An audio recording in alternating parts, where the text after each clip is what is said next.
Hello and welcome to PGurus channel. I'm your host Sri Iyer. I have a new guest on our channel today. She is an investment banker and she is a media personality and a Hollywood entrepreneur. Preity Upala was born in Dubai, and in her role as a geopolitical analyst and columnist, she writes and speaks on geopolitics, US-India relations, and globalization. Many of you may have read her article on CPEC that appeared in PGurus a few days back. And in fact, it is that we are going to talk about a little bit to start with. Preity, welcome to PGurus channel. Namaste, Sri, and namaste to your wonderful audience. Honored to be on your platform and to have these amazing conversations, which I think are so timely and important right now in the world. The pleasure is all mine, Preity, and it is such an honor to have you on our channel. So, Preity, you have grown up in Dubai, and Dubai is like the melting pot of all these different countries, each one trying to extol how great their own country is, and so on and so forth. You must have had a very interesting childhood. Would you like to share a little bit about how it was? Yes. I not only studied and lived in Dubai, the Emirates, but also Bahrain and the Kingdom, which is probably you don't meet too many people who've actually lived there.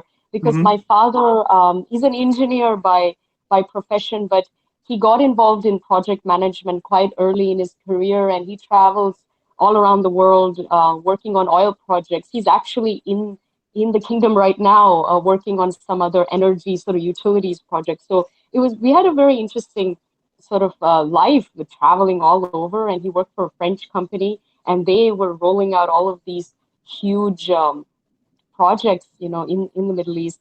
So when I say things like I really was the only non-Muslim in the room, it was really the case. I mean, for about 15 years, 15 years of my life, I was, and it's nice when you're young because you don't think about these things in that way. Your kids don't, feel that they're different and so on. But I really was, whether it was school. I mean, I went to these international schools, and although they were kids from all over, some of the good schools I went to, I was like literally the only non-Muslim there, and we had about 15,000 kids there. So it was very, very interesting experiencing. You see the good, you see the bad, you see the ugly, you see how religion seeps in to civic life. You see some wonderful parts as well. People are incredibly hospitable and warm there as well. But then you see all the divides. And I mean, Emirates, Dubai is very different, obviously, from other parts of the Middle East. I had a great childhood growing up. I'm not so sure how I'd feel going back there now, living and working there. It would be very different, So, but it's all karmic. I'm a very spiritual person. I do as a Sanatani, I know that everything is divinely orchestrated. And I had to have my experience in that part of the world, I think, to really understand their culture and faith, because I think it adds to what I bring with me now and probably for the rest of my life, because I feel I'm always going to be speaking and writing about culture, religion, spirituality, and faith. And politics as well. So it's all perfect. So walk us through here. So after you did your childhood in Dubai, when did you become an investment banker? How did that happen? So after my time in the Middle East, my family moved to Europe very briefly. We were in Paris, France for a year before my dad got a great offer in Sydney, Australia, of all places. So we immigrated there as a family. My mother is still my mother and brother are still in Sydney, Australia, and of course my dad travels. But then I studied. I went to university. I was 16 when I started uni. Very young person. By the time I was 20, I had graduated with 2 degrees, and off I went. Started in the corporate field as a banker and eventually as a management consultant. But wasn't my dharma in life, and I had my own spiritual awakening which sort of took me out of that corporate world and into the world of art, creativity, entertainment, film, and all of that. But no sooner had I been in that sort of film industry, let's say in Sydney, I won a scholarship to study in New York. And when that came through, I knew that this was a beginning of a new chapter in my life. And I just bought a one-way ticket and I came to LA with nothing but a suitcase and just a lot of dreams. And it's suffice to say that the rest is history because a lot has happened in that time, including becoming a overnight star in China, by the way, several years ago. So I have an interesting connection with China. I always will, you know. But LA is my spiritual home, and I think it's all going to happen for me from here because I think this really is California, as you know, is the epicenter of the world in many ways. It all ripples across, and I think both of us are doing our dharmic duty, and really we can affect the world at large. I think being right here in, in California.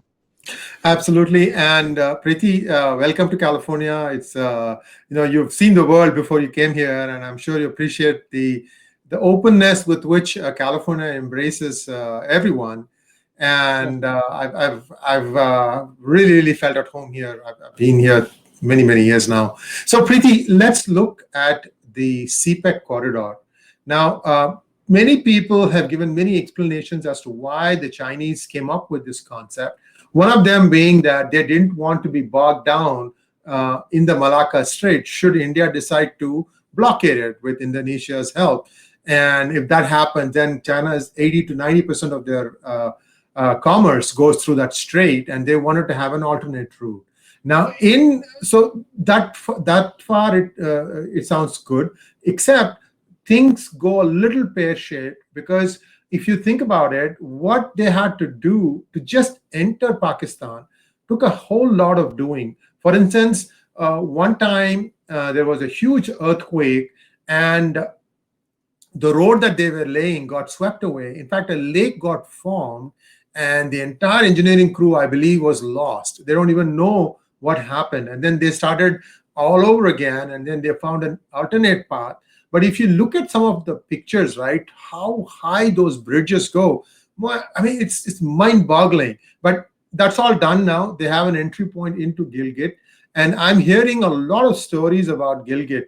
Like, for example, that there is an enclave there where about 150,000 Chinese reside. And inside, it's a gated community. Once you go into that one, all you see are Chinese signs. It's almost as if Pakistan has sold off this part, which Pakistan doesn't even own, to China. So it starts from there. What is your whole impression about this CPEC project, and what do you think is going to happen in the next few years? Yeah, great point. I think the real reason for the whole BRI, the Belt Road Initiative, and the CPEC is the flagship program of the BRI, it goes back to an ideological reason. If you have ever read this book, The Clash of Civilizations by Dr. Samuel Huntington, Right. He was very clear. He said, ultimately, the clash is going to be between the Western democracies and two adversaries. One is the Islamic world, the Islamic civilization, and then, of course, a rising imperialistic China.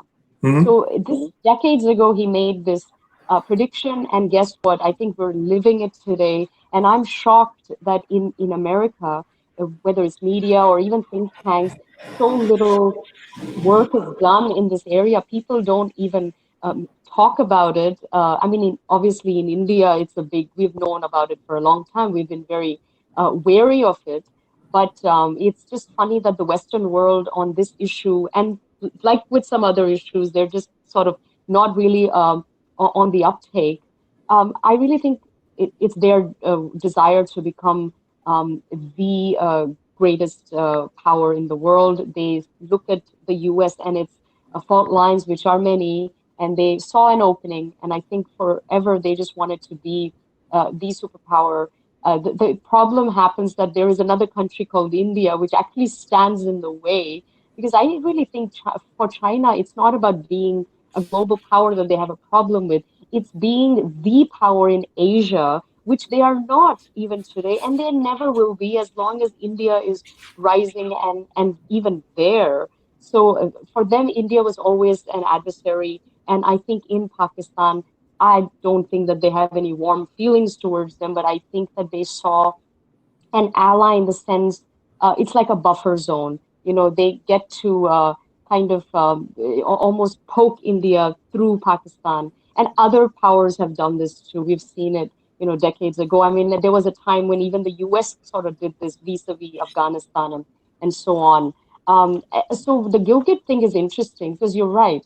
People don't realize that, you know, on 26th October 1947, the entire state of Jammu and Kashmir acceded, including Aksai Chin, including Gilgit Baltistan, the whole thing. That all of that is Indian territory. Even the UN actually recognizes POK as Indian land because their Kashmir resolution is very clear on the steps, and the first step is Pakistan needs to vacate the areas that are not its, you know, and India can come and sort of seal itself and you know, secure those areas. So honestly, from an international and a legitimate perspective, Pakistan has zero claim on that area, and India, it really is Indian land. I think it's sad that we never had the political will to do anything about it until now. Um, there is incredible resistance in all over Pakistan. Actually, you'll be surprised to do with CPEC, and I'm shocked that they managed to fill that area with so many Chinese troops and you know sort of workers, considering it's not even theirs to begin with. They have obviously built some bridges and so on, uh, going up from Gilgit to other parts, but I think when they really start doing the serious on ground construction, that's when India needs to come in and make a international claim for the sovereignty of that area and the ownership of its own territory. We've never made noise so far. I think if there was a time, and like any, this would be it. I think if you miss the boat here, tough luck. You deserve the situation that you're in. My research tells me that the CPEC is already a failure even before it has begun, to be honest. People don't want to say it in those terms, but it's incredibly problematic.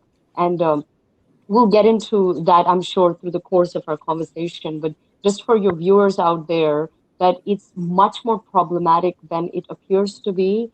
And the resistance is actually coming from many different areas, some you wouldn't even expect. So that's just a brief intro, I think, of what's going on there.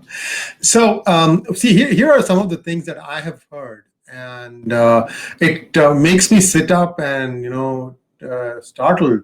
So, the CPEC itself, there are two highways, right? One goes through, wends its way through Balochistan and goes to this Gwadar airport. The other one is the one that goes and ends at Karachi. The one that goes to Karachi, which is the main corridor, in my opinion, that one houses close to 85% of the population of Pakistan. Now, what China wants to do is they want to be absolutely sure that the goods can pass without any kind of a danger of either, any kind of danger. Let's put it that way. Just leave it generic. So what China wants to do is to build a 25-kilometer buffer zone on either sides of the highway. You're cutting through some of the biggest cities, and you want people to move out of the way. I mean, have you heard about this? I mean, this is something that I read in a couple of articles, and I was like, how can you ask so many people to move, give way, and what are the benefits for them? Yeah, well, this just goes to show, I think, the nature of the state of both China and Pakistan, because it's almost, it's a match made in heaven, because with China, they just want to, they're all about land encroachment and power. And I think with Pakistan, unfortunately, they're happy to sell their own people under their bus for, supposedly some sort of relevance, to be honest, in the region. With Alice Wells, who was the acting state department South Asian Affairs committee. She has spoken, I think, at great length about this particular whatever road, or there's also a railway, I think, going from Karachi to Peshawar. That's their most expensive project. And she has said, it started off at 8 billion and they wanted to keep costs low. But as each year goes on, it just keeps getting more and more expensive. And it's ludicrous because, I mean, they know that they can't afford it. I mean, their foreign exchange reserves themselves are only at 10 billion. And this project, the CPEC thing, is going to cost them, I think, 18 billion that they have to they can't even afford it at the moment, let alone when it's all said and done. But they're not even sort of considering it. It's very problematic. Go Yeah. ahead. Please continue. Finish your thought. Sorry. No. So she has sort of been very critical of it. I'm just surprised that, well, I don't know what the US can play in this. It's stuck between a rock and a hard place. On the one hand, it is over dependent on Pakistan, thinking it's going to be this great ally in Afghanistan, when quite honestly they are the problem there. And on the other hand, of course, they're growing closer to India, and their only real ally in the region. And I think, I don't know who briefs them. It's probably not Christine Fair, because I don't think they're hearing the right things. Sometimes I think, I wonder who has worse foreign policy, India or the US, because I think we both made such blunders. At least we have intel. Sometimes I question what sort of briefings they're getting on all of this, because the decisions being made are so terrible vis-a-vis themselves. Forget about vis-a-vis India and stuff. Suffice to say that it sounds very scary on paper, and crazy some of the things that China expects. Remember, this is not aid to Pakistan. This is a Chinese investment. This isn't even about investing in Pakistan to make it, have better infrastructure and improve the economy. This is purely China's benefit only. They will be looking for a return. They are very unhappy that everything has been stalled, and they're going to come looking for their sort of return. And when they're not going to get it, which they're not, because it's not fiscally feasible. Guess what? They own parts of Pakistan, which I think they've successfully done that in Africa. Now that's going to be happening in South Asia too. So scary days ahead, I think. Well, I'm hearing some very interesting stuff over social media that the three airports of Pakistan, Karachi, Lahore, and Islamabad, China might end up buying those airports, because evidently Pakistan is running out of money to even just maintain the airports. I mean, remember that, if you have to maintain an airport, you have to have 24/7 power and communication backup. You need to be able to have air traffic control. You need to be able to direct planes flying across Pakistan. So there's a fair amount of money involved in running an airport. And I'm hearing that Pakistan is actually running out of money. They may not be able to maintain these three airports. And if China were to take over that would kind of tell you, like, here is the beginning of the end of Pakistan, the state as we know it. That's so right. And the fact that any self-respecting country would come to the point where they're willing to sort of sell their national assets, which are your airports, for God's sake, to another nation. I mean, that sort of says it all. Ironically, I think they got sold a bridge that this is going to be great for their economic situation and infrastructure. When I was doing a lot of research on this, and the Center for Strategic and International Studies here in the US did a ton of research on CPEC specifically, and they have come to the conclusion that not only is this not successful and it's having lots of problems, but it actually exacerbated the long-standing problems that Pakistan already had. Remember, it's never been, economically sound. It's been a basket case economy for decades. This doesn't actually help. So part of the CPEC obviously is to have these special economic zones that were, this great, supposed to bring to be the bringer of good things. But the research is showing that not only are they empty at the moment, nothing is really going on there, but the challenges have been highlighted. So, for example, they were already seriously in debt. Now, this whole project has increased their debt levels to sort of probably to the point of no return. The growth was already low. Now it's come down to, I think, less than 3%, which is pretty low. Inflation was already high. CPEC has now taken the inflation levels to a 5-year high. That's not good. Deficits already poor, now it's gone even higher. And you just look at all of these things and you think it's certainly going in the opposite direction. So if that was the goal, to make things much worse, they're certainly successful with that. The only thing I want to add about the airport is if China does actually end up buying or owning, I should say, at least the airports will be world class because I've been to China many times. They do have very good airports. And I can only imagine the kind of airports that currently exists, right, in Pakistan. So that will be the only benefit. They will have decent airports, let's say. Well, you see, the CPEC project itself, I'm told, is not really adding a lot of jobs to the local Pakistani populace, in that the Chinese bring their own construction people, engineers, what have you. So essentially, it is putting its own money and employing its own people. And but the bill is going to be stuck with the Pakistani. So someone somewhere made a really bad deal, and I think these are chickens that are going to come home to roost probably in a few years' time. I know that they are not even going to be able to pay the interest, leave alone the principal. Principal is something that is not even in their radar. So I really don't know how this is going to play out. Most likely, Pakistan will declare default at some point, and Mm-hmm. then it'll just unravel. I just worry that it doesn't become a place where, again, refugees start coming over from Pakistan to India, like the way they did during the 1971 war. It was not fun for the people who are living in India. We all had to pay an extra 5 paisa for everything we bought. And see, what did India gain from that? Nothing.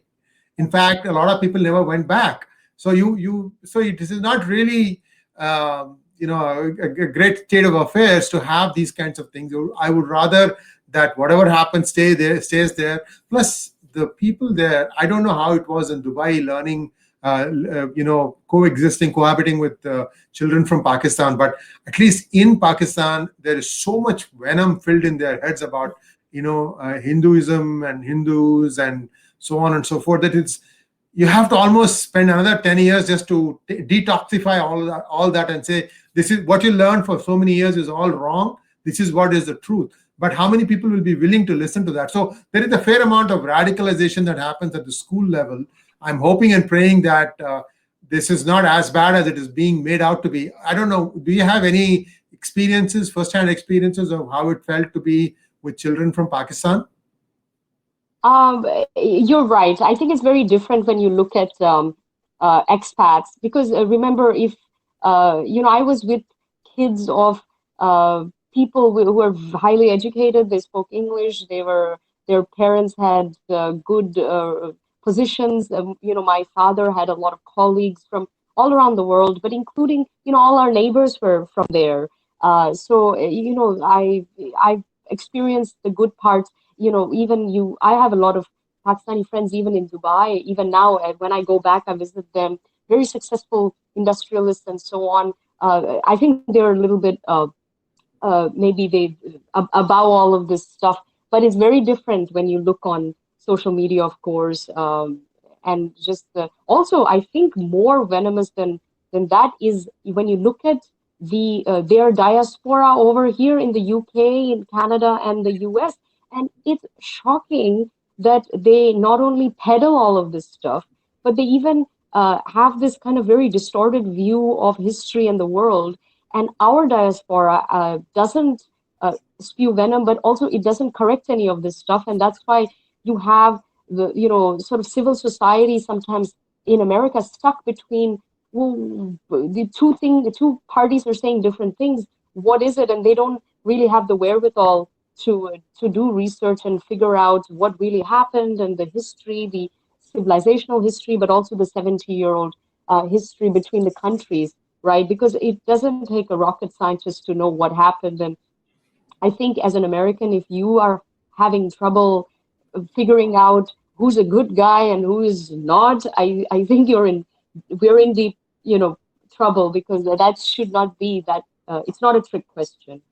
Just to your point earlier, I think I highly recommend viewers to look at Pakistani media, because it's hilarious. But also they have some fantastic analysts who are coming up, and they have spoken on CPEC very honestly, and they admit it was a terrible idea.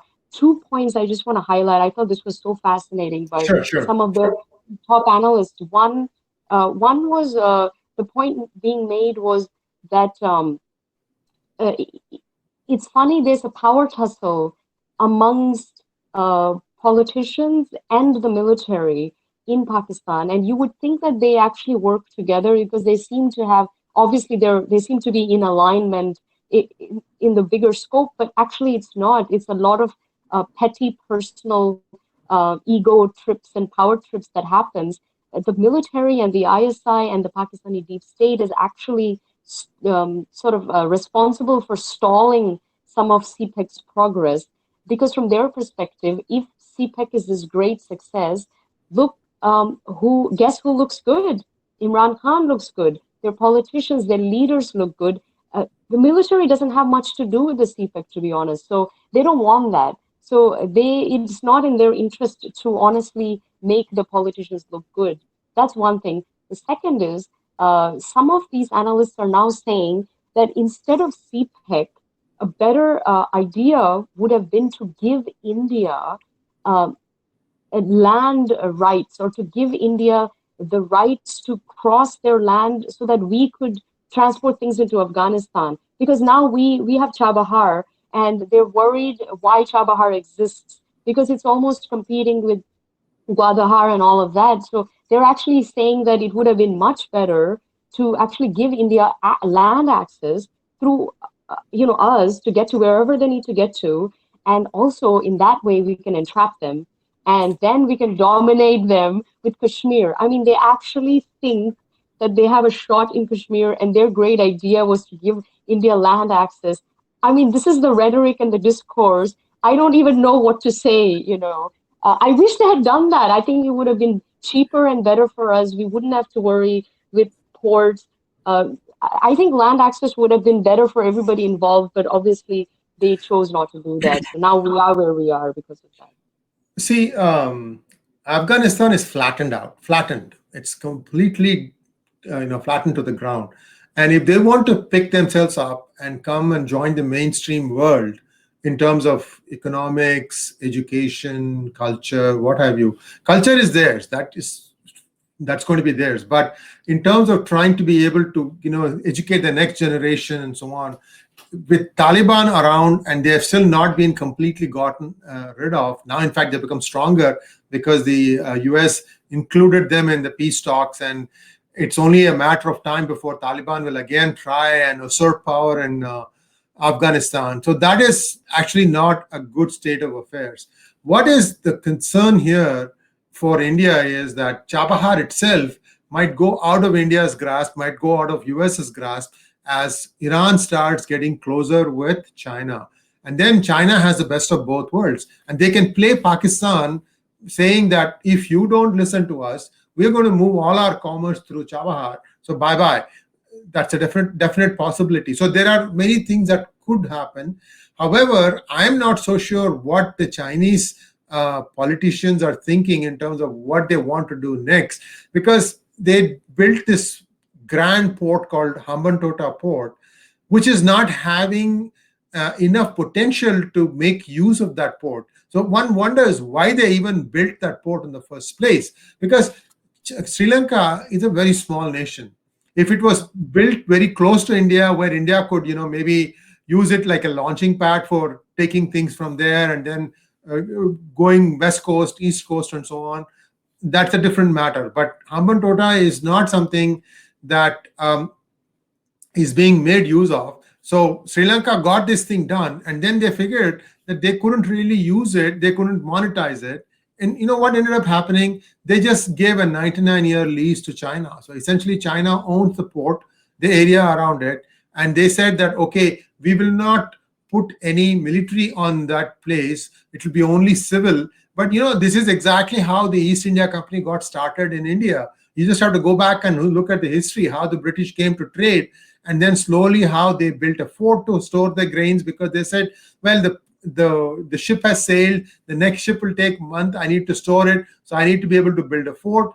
A fort was built, and then after the fort was built, they said, well, we need to have some arms and ammunition to guard the food and other things that are being stored in the fort. That was allowed, and then they started interfering in the local politics. So this is the template has already been written, perfected already. So I don't know how things are going to play out in Sri Lanka. I do think that there is a course correction that has happened in Sri Lanka. However, with Pakistan, it is not as small as Sri Lanka. It is much bigger. To try and shape their destiny, I really don't know. And I'm still gobsmacked as to why China said that, we'll do this thing for you. So anyway, so is there anything else you'd like to add before we wrap up this conversation? Yes, when I was, looking at the resistance and or whatever fault lines of the CPEC, it's Yeah. interesting that one is the military and all that, but also there is incredible resistance even within the country. You'd be surprised. So you have, of course, the Baloch Right. residents, the Baloch nationalists. They are not happy or excited about this at all. Obviously, they've been wanting to break away for a long time, and I think maybe perhaps in the next few years, as things sort of crumble, that will be the best time for them to exit stage right. They have, when it's weaker and there's a lot going on in the country, this is the time when they can break free. And I think they must do that. I'm not so sure we should get that involved because I think we have a pristine record, right, of not doing what they do. We don't meddle in other people's affair, and I think somehow for the international, at least whatever standing, I know they sort of say whatever they want, but to the people that matter, India is still a very responsible, stable, moral nation in that region. So you don't want to overtly sort of get involved, but support them, I think.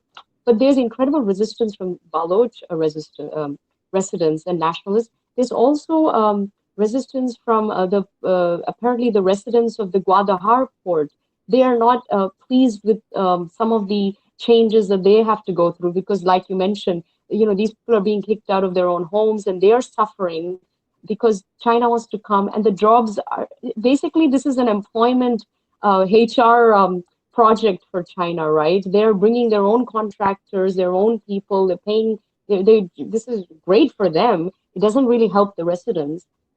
And another interesting thing was the Khyber Pakhtunkhwa area. Uh, they, in their recent provincial assembly, actually passed a resolution against the CPEC. That's a big deal. I think it shows the sentiment of various sort of actors, and of course, the Gilgit-Baltistan. I think that would could be a big international skirmish if they do try something. I think if India makes a big hoo-ha about it, it's not going to look pretty for them. So they have much more resistance than they realize. And even China is upset about why there isn't more progress. So I guess from all levels, I hope it's a doomed project that will only sort of hurt both these nations. I do hope that I think China has priorities for what it wants to do moving forward, and probably the Chabahar and all of that is not the greatest priority. I think it's like looking elsewhere, like maybe South China Seas or the Indo-Pacific region or whatever else the hell it wants to do there. So we might be safe for now. And also, I think the whole Aksai Chin Ladakh area is clearly something that's more important for them right this moment and will be probably for the rest of the year. Then, some of these other things that could work out quite negative for us, but I think for now they're not thinking about it. So we might have some time on our hands.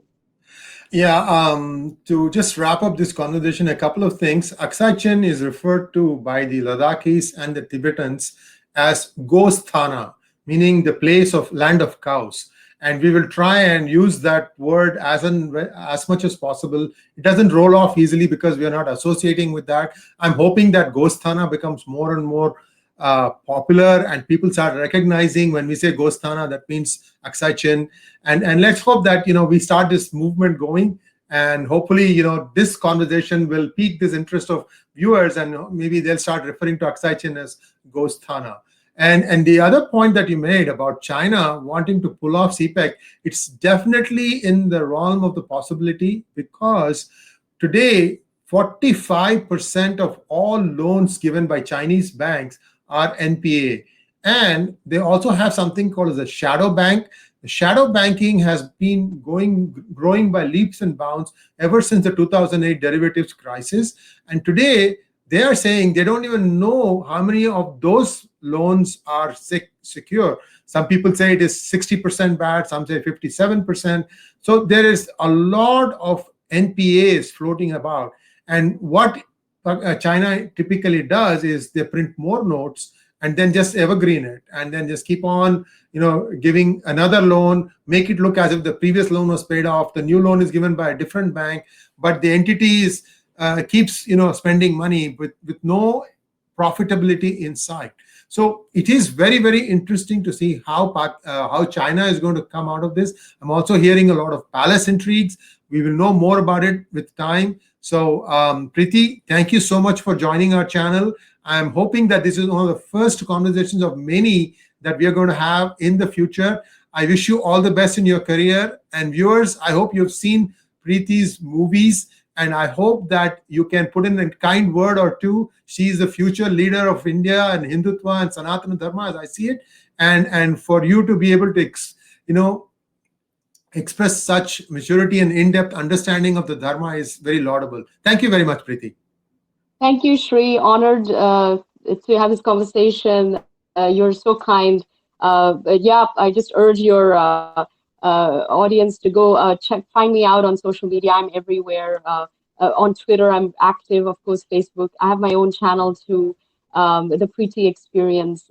Please, I have lots of content out there. I'm writing a book on feminism that's going to come out, and please look for my articles. Just type in my name and articles or journalist, and there's literally hundreds on geopolitics and spirituality. And on YouTube, you can find a lot of my interviews and talks and speeches and stuff. This is part of my dharma, I think. I feel like I'm an ambassador for this amazing civilizational wisdom. And I think post-COVID, if it has taught us anything, it's how important dharma is. And I think what an important role Bharat is going to play moving forward. And it really is going to be the power that the whole world is going to be looking for and is waiting for. I think we just step up. So I feel like I'm doing my bit. And definitely we'll have lots more conversations on all kinds of interesting topics for sure. Yes, you are. And thank you very much once again. Cool. Thank you. Namaste. Namaskar.